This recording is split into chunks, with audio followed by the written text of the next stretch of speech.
Assalamualaikum warahmatullahi wabarakatuh. Untuk minggu ini kita akan lanjutkan pembahasan mengenai anggaran komprehensif. Minggu lalu kita sudah selesai membahas anggaran komprehensif untuk jangka panjang, yang mana yang akan kita bahas minggu lalu adalah anggaran operasional. Anggaran operasional mulai dari anggaran penjualan, anggaran produksi, anggaran bahan baku, anggaran tenaga kerja langsung, anggaran biaya overhead pabrik, dan anggaran beban usaha, serta ada perhitungan harga pokok barang jadi per unit dan perhitungan persediaan barang jadi akhir. Nah, untuk tahap selanjutnya kita akan bahas mengenai anggaran keuangan. Anggaran keuangan yang akan kita bahas mulai dari anggaran laporan laba rugi, perubahan laporan arus kas, dan laporan posisi keuangan. Jadi untuk laporan keuangan ada 3 yang akan kita bahas. Pertama, laporan keuangan laba rugi, laporan keuangan arus kas, dan laporan posisi keuangan atau neraca. Nah, untuk laporan laba rugi, arus kas, dan neraca itu sama dengan proses penyusunan seperti penjelasan pada mata kuliah dasar akuntansi. Bedanya di sini kita menyusunnya untuk 5 tahun yang akan datang. Nah, untuk anggaran laporan laba rugi, ini merupakan anggaran laporan laba rugi, anggaran arus kas, dan anggaran neraca itu merupakan rangkuman dari anggaran operasional yang kita susun sebelumnya. Nah, untuk saya hanya jelaskan untuk tahun 2013, untuk 2014, 15, 16, 17 Ananda yang analisis sendiri. Nah, untuk tahun 2013, penjualan yang 18.050.000 kita ambil dari anggaran penjualan. Jadi penjualan kita ambil dari data anggaran penjualan di tahun 2013 sebesar 18.050.000. Setelah itu biaya bahan baku, poin kedua di kolom keterangan ini kita ambil dari anggaran biaya bahan baku. Anggaran biaya bahan baku tahun 2013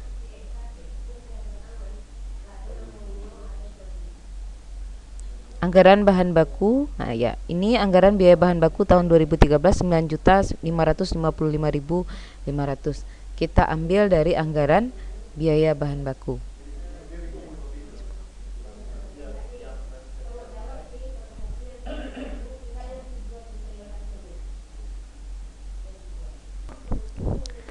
Untuk anggaran biaya bahan baku, maka nilai yang kita cantumkan di laporan laba rugi adalah anggaran biaya bahan baku tahun 2013 sebesar Rp9.555.500. Nah, kita masukkan di laporan laba rugi. Nah, untuk anggaran biaya tenaga kerja, kita ambil juga datanya dari anggaran biaya tenaga kerja tahun 2013 Rp1.816.250. Nah, untuk anggaran biaya overhead 2.847.640 kita ambil dari anggaran biaya overhead juga 2.847.640 dari anggaran BOP. Setelah itu anggaran yang poin kelima, biaya pabrik, ini kita tambahkan biaya bahan baku, biaya tenaga kerja, dan biaya overhead pabrik. Maka totalnya sebesar 14.219.390. Barang jadi awal belum ada, biaya pabrik tambah barang jadi awal dapat barang siap dijual. Barang jadi akhir ini kita ambil dari anggaran persediaan barang jadi akhir.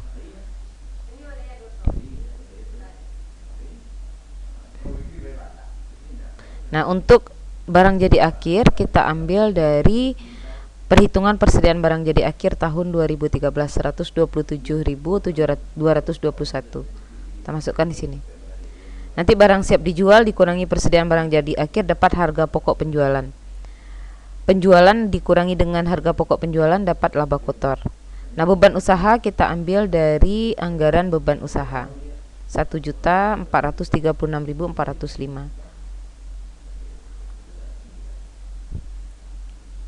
Laba kotor dikurangi beban usaha, maka dapat laba usaha.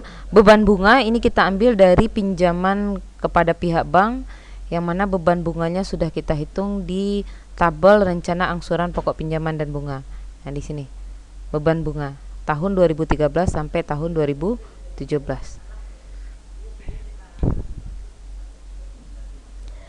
Laba kena pajak kita peroleh dari laba usaha dikurangi beban bunga dapat laba kena pajak. Pajak kita 10% dari laba kena pajak. Laba kena pajak dikurangi dengan pajak, maka kita peroleh laba setelah pajak. Nah, barang jadi akhir tahun 2013 menjadi barang jadi awal tahun 2014. Barang jadi akhir 2014 menjadi barang jadi awal 2015. Begitu seterusnya. Nah, inilah format anggaran laporan laba rugi. Nah, untuk 2014, 15, 16, 17 itu Ananda yang cek sendiri perhitungannya. Selanjutnya kita masuk anggaran kas. Anggaran kas ini memperlihatkan arus kas masuk dan arus kas keluar. Jika besar arus kas masuk daripada arus kas keluar, maka surplus. Jika kecil arus kas masuk dari arus kas keluar, itu kita defisit. Nah, ini juga merupakan rangkuman dari anggaran-anggaran sebelumnya. Nah, untuk penerimaan kas, kita sumbernya berasal dari 4 sumber. Pertama, penjualan tunai, penjualan kredit, hutang bank, dan modal saham. Nah, untuk pengeluaran kas mulai dari aktiva tak lancar, pembelian bahan baku tunai, pembelian bahan baku kredit, biaya tenaga kerja, pinjaman tenaga kerja, biaya overhead pabrik, beban usaha tunai, beban bunga, pajak penghasilan, serta angsuran pokok penjualan, angsuran pokok hutang. Nah, sekarang kita masuk ke sumber penerimaan kas. Sumber penerimaan kas yang pertama bersumber dari penjualan tunai dan penjualan kredit. Nah, untuk menghitung penjualan tunai dan kredit ini kita butuh tabel bantu. Tabel bantunya di tabel 10A. Nah, untuk menghitung penjualan tunai dan penjualan kredit, ini kita ambil datanya dari anggaran penjualan. Anggaran penjualan 2013, 2014, 15, 16, dan 17. Nah, untuk penjualan tunai dan kredit, ini kita lihat dari ketentuan soal. Dari ketentuan soal di sini di soal poin B, kebijakan penjualan dan pembelian selama tahun 2013 seluruhnya tunai, dan untuk tahun-tahun berikutnya berarti tahun 2014, 15, 16, dan 17, poinnya ada 2. Penjualan dibayar tunai sebesar 79,31962% pada periode penjualan, dan sisanya 20,68038% dilunasi pada periode berikutnya. Pembelian bahan baku dibayar tunai 90,99715% pada periode pembelian, dan sisanya 9,00285% dilunasi pada periode berikutnya. Jadi penjualan tunai dan penjualan kredit kita ambil datanya dari poin B.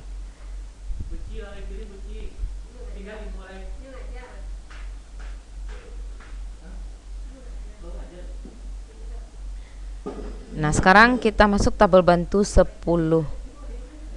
Kita masuk tabel bantu 10A. Nah, untuk tahun 2013 dalam ketentuan soal poin B, seluruh penjualan kita bayar tunai. Berarti seluruh penjualan kita bayar tunai.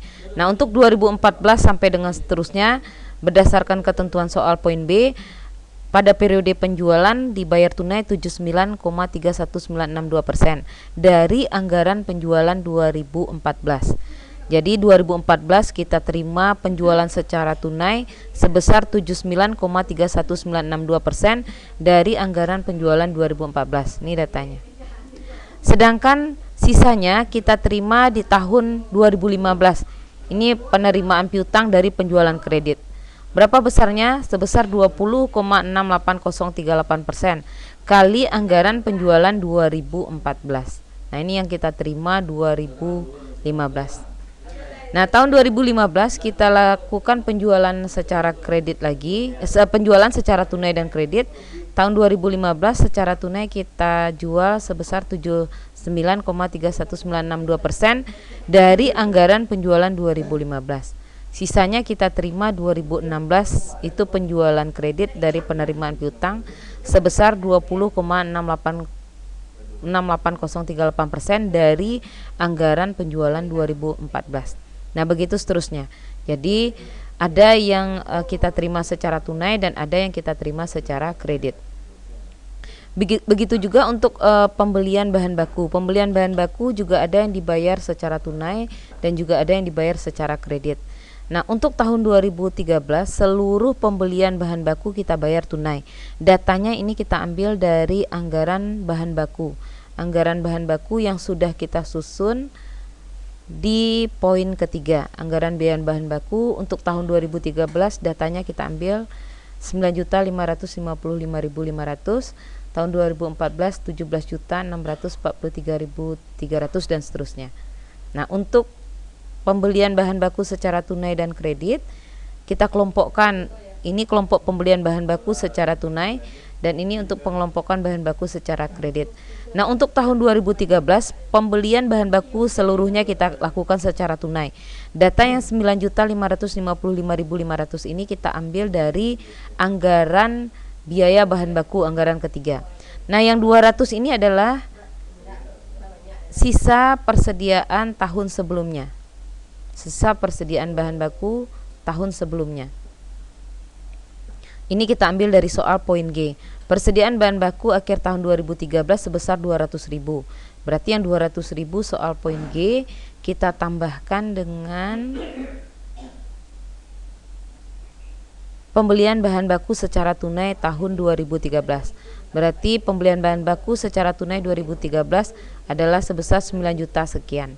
Nah, untuk tahun 2014 pembelian bahan baku kita beli secara tunai sebesar 90,99715% dikali dengan bahan baku yang kita beli secara tunai tahun 2014 sebesar, ini adalah 17.643.300. Ini adalah anggaran bahan baku tahun 2014. Jadi anggaran bahan baku tahun 2014 sebesar 17.643.300 dikali dengan pembelian bahan baku secara tunai di tahun 2014. Sisanya kita bayar secara kredit tahun 2015 sebesar 9,00285% dikali dengan anggaran biaya bahan baku 2014. Jadi ada yang tunai dan ada yang kredit. 2015 kita juga beli bahan bakunya secara tunai 90,99715% dikali dengan anggaran biaya bahan baku 2015. Itu yang kita bayar secara tunai. Sedangkan secara kredit kita bayar tahun 2016 sebesar 9,00285% dikali dengan anggaran biaya bahan baku 2015. Untuk 2016 kita beli juga bahan baku secara tunai sebesar 90,99715% dikali dengan anggaran biaya bahan baku 2016. Sisanya kita bayar 2017 sebesar 9,00285% kali anggaran biaya bahan baku 2016. Begitu seterusnya. Nah, setelah tabel bantu 10A dan 10B kita buat, baru kita pindahkan datanya ke anggaran kas. Nah, untuk penjualan tunai kita ambil dari data tabel 10A. Dan penjualan kredit juga kita ambil dari tabel 10A. Nah, ini tabel bantu 10A dan 10B. Jadi untuk penjualan tunai dan kredit kita ambil dari tabel bantu 10A. Setelah itu seluruh unsur penerimaan kas kita masukkan dalam tabel penerimaan kas. Nah, di awal soal kita ada meminjam dana kepada pihak bank sebesar 11 juta. Nah, ini kita lihat soal penerimaan pinjaman dari pihak bank sebesar 11 juta. Nah, ini kita ada rencana pembelian mesin dan alat pabrik direncanakan dibelanjai dari pinjaman kepada pihak bank 11 juta. Berarti kalau ada dana masuk walaupun dari pinjaman pada pihak bank, berarti itu penambah dari unsur penerimaan kas. Maka pinjaman pihak bank kita masukkan sebesar 11 juta. Nah, ini kita masukkan 11 juta. Dan modal saham 22 juta. Modal saham 22 juta ini kita ambil dari soal awal. Modal saham 22 juta ini kita ambil dari soal awal. Nah, perusahaan kecap sehat yang baru berdiri dengan modal disetor sebesar 22 juta. Nah, jadi saya hanya jelaskan hanya untuk tahun 2013. Untuk 2014, 15, 16, 17 Ananda coba telusuri sendiri. Kalau ada yang ragu bisa ditanyakan melalui WA group nanti. Nah, setelah unsur penerimaan kas kita masukkan ke dalam tabel, sekarang kita masukkan tahap kedua, yaitu seluruh unsur pengeluaran kas. Mulai dari pembelian aktiva tak lancar sampai angsuran pokok hutang.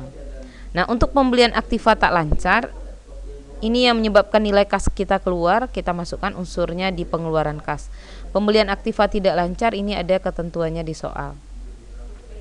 Untuk aktiva tidak lancar, Nah, ada ketentuannya di soal sebesar 34.323.000 yang kita keluarkan dana untuk pembelian aktiva tak lancar. Nah, di sini dia. Setelah itu pembelian bahan baku tunai kita ambil dari tabel anggaran tabel 10A tadi dan 10.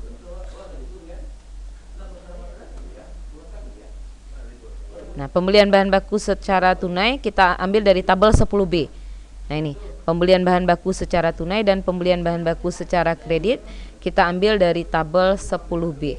Kita masukkan angkanya ke dalam pengeluaran kas untuk pembelian bahan baku secara tunai dan pembelian bahan baku secara kredit. Nah, biaya tenaga kerja ini kita ambil dari anggaran tenaga kerja. Biaya tenaga kerja kita ambil dari anggaran tenaga kerja. Anggaran biaya tenaga kerja itu anggaran keempat. Seluruh anggaran biaya tenaga kerja di poin 4 ini kita pindahkan ke tabel arus kas ini yang posisi pengeluaran kas. Nah, ini. Nah, untuk pinjaman tenaga kerja ini sama dengan biaya bayar di muka. Jadi pinjaman tenaga kerja ini kita ambil dari soal. Nah, ini soal poin H. Upah tenaga kerja langsung tahun 2014 upah tenaga kerja langsung tahun 2014 dibayarkan di muka tahun 2013 sebesar 6,2598%. Berarti upah tenaga kerja 2014 sebesar anggaran tenaga kerja 2014 sebesar Rp2.700.750 dibayarkan di muka tahun 2013 sebesar 6,2598%. Berarti dikali dengan 6,2598%. Nah, hasil perkalian itu kita masukkan ke pinjaman tenaga kerja yang ada di anggaran kas tadi. Ini sama dengan biaya bayar di muka sebesar Rp169.062. Berarti untuk biaya tenaga kerja 2014 sudah berkurang karena kita bayar di muka tahun 2013 sebesar Rp169.062. Biaya overhead pabrik ini kita ambil dari soal di luar dari depresiasi. Jadi biaya overhead pabrik yang ada di anggaran BOP poin 5 ini kita keluarkan biaya depresiasinya karena depresiasi tidak kita perhitungkan sebagai pengeluaran kas. Nah, ini murni pengeluaran dana yang kita keluarkan pada saat transaksi terjadi di perusahaan. Jadi untuk depresiasi itu kita keluarkan dari anggaran biaya overhead pabrik. Jadi anggaran biaya overhead pabrik kita tahun 2013 Rp2.847.640 dikurang dengan biaya depresiasi sebesar Rp2.208.000. Jadi selisih itu kita masukkan sebagai anggaran biaya overhead pabrik yang ada di sumber pengeluaran kas.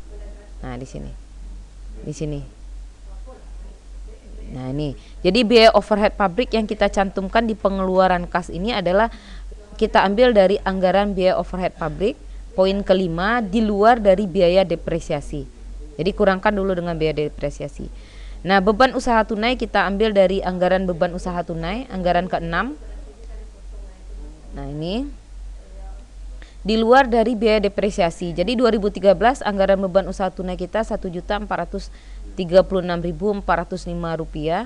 dikurang dengan depresiasi 2013 10.000 untuk beban penjualan dan dikurang dengan depresiasi beban administrasi 20.000.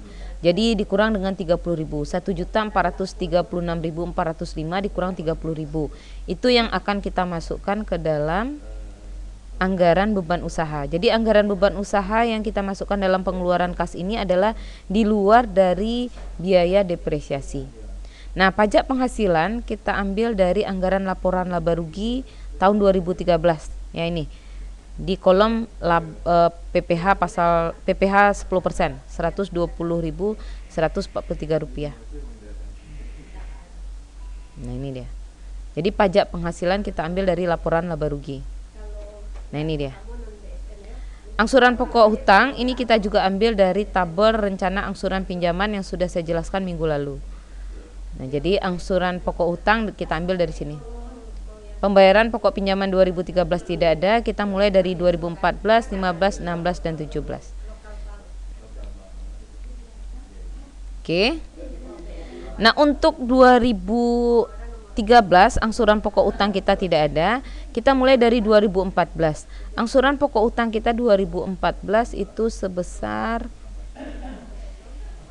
Rp2.301.579 ditambah dengan soal poin I. Pada tahun 2014 memerlukan tambahan modal kerja selama 3 triwulan sebesar 2 juta.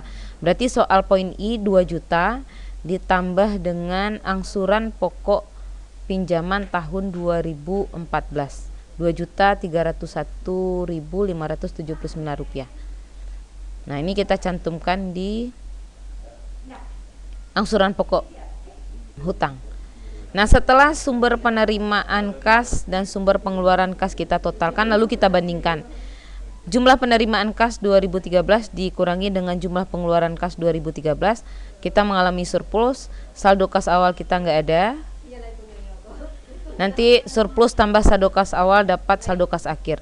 Saldo kas akhir 2013 menjadi saldo kas awal 2014. Nah, 2014 kita mengalami defisit. 2015, 16 dan 17 kita mengalami surplus, ya. Nah, itu untuk anggaran kas. Nah, terakhir kita masuk poin anggaran neraca. Nah, anggaran neraca ini kita kelompokkan mana yang aktiva lancar, aktiva tetap, dan aktiva lain-lain.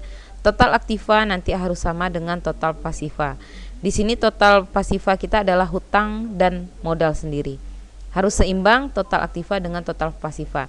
Nah, neraca ini merupakan rangkuman dari anggaran awal operasional yang kita susun sampai arus kas tadi.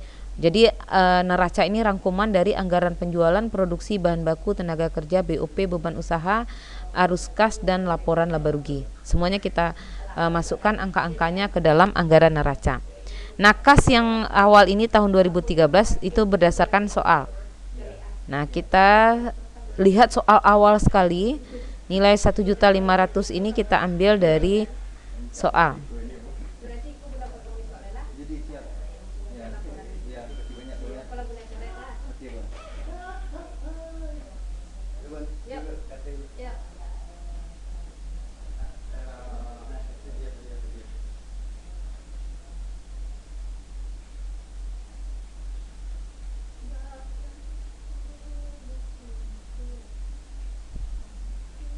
Nah, nilai kas awal ini kita ambil dari arus kas. Jadi saldo kas akhir 1.500.000 kita pindahkan ke anggaran neraca kolom aktiva lancar. Nilai kas yang 1.500.000 ini kita ambil dari saldo kas akhir 2013 dari anggaran kas. Nah, ini. Jadi nilai kas tahun 2013, 14, 15, 16 dan 17 ini kita ambil dari saldo kas akhir dari anggaran kas. Saldo kas akhir 2013, 14, 15, 16 dan 17. Kalau piutang usaha tidak ada, kita kosongkan. Cadangan penghapusan piutang tidak ada, kita kosongkan. Nah, pinjaman tenaga kerja ini kita ambil dari anggaran kas poin pinjaman tenaga kerja. Setelah itu persediaan barang jadi ini kita ambil dari anggaran persediaan barang jadi, dan persediaan bahan baku ini kita ambil dari anggaran persediaan bahan baku. Anggaran persediaan barang jadi ini 127.221 kita ambil dari, nah ini dari tabel bantu perhitungan persediaan barang jadi akhir. Ya, ini tahun 2013, 14, 15, 16, 17. 127.221. Oke. Persediaan bahan baku ini kita ambil dari soal poin. Persediaan bahan baku itu juga kita ambil dari soal poin G. Persediaan bahan baku akhir tahun 2013 sebesar 200.000. Nah, setelah kita pindahkan, kita lanjutkan ke total aktiva lancar. Total aktiva lancar kita totalkan nilai kas, piutang usaha, cadangan penghapusan, pinjaman tenaga kerja, persediaan barang jadi, dan persediaan bahan baku. Nah, ini kita total, kita tambahkan dengan aktiva tetap. Aktiva tetap kita mulai dari tanah, ini ada di soal awal. Bangunan kantor juga ada di soal awal. Cadangan depresiasi juga ada di soal awal. Bangunan pabrik juga ada di soal awal. Cadangan depresiasi untuk bangunan pabrik ada juga di soal awal. Mesin dan alat pabrik ini pinjaman kepada pihak bank yang kita gunakan untuk membeli mesin dan alat pabrik. Cadangan depresiasinya juga ada ketentuannya di soal. Alat pemasaran juga ada di soal awal. Cadangan depresiasi juga ada di soal awal, ini untuk penyusutannya. Alat kantor juga ada di soal awal, di soal poin A. Cadangan depresiasinya juga kita ambil dari soal poin A. Nanti aktiva tetap kita totalkan, dapatlah aktiva tetap. Nah, kas minimum, persediaan minimum, dan beban ditangguhkan ini juga ada di soal awal. Nah, setelah aktiva lancar, aktiva tetap, dan aktiva lainnya kita totalkan, inilah total dari aktiva. Nah, kita bandingkan dengan total pasiva apakah seimbang atau tidak. Untuk hutang, sumbernya ada dua, ada dari hutang usaha dan ada dari hutang investasi. Ini ada di soal poin awal A ya. Dan modal saham serta laba ditahan. Modal saham itu ada di soal A. Laba ditahan kita ambil dari anggaran laporan laba rugi poin 9. Kita ambil laba setelah pajaknya 1.081.283. Jadi anggaran neraca ini merupakan rangkuman dari anggaran-anggaran yang sudah kita susun sebelumnya. Nanti total aktiva harus seimbang dengan total pasiva. Oke, begitulah perkuliahan hari ini. Kalau ada yang kurang paham, silakan Anda tanyakan melalui media WA, karena ini merupakan bahan terakhir dari anggaran komprehensif. Minggu depan kita masuk anggaran variabel, yang mana anggaran variabel itu kita juga menyusun anggaran dari awal sampai ke proses penyusunan laporan keuangan.